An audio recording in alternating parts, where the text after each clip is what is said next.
And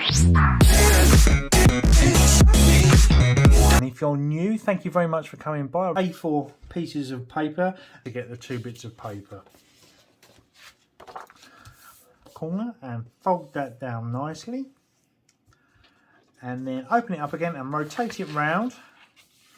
And then do exactly the next. You're going to turn the paper round so you've got the central point facing towards you, and you're going to be bringing this time, instead lift it up again and fold it down to the right, just like that. Next, you simply bring this edge to the left in the middle.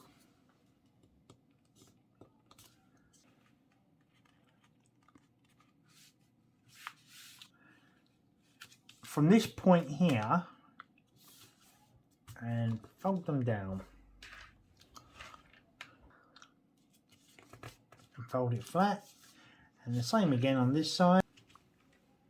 Right, that is the end of that step.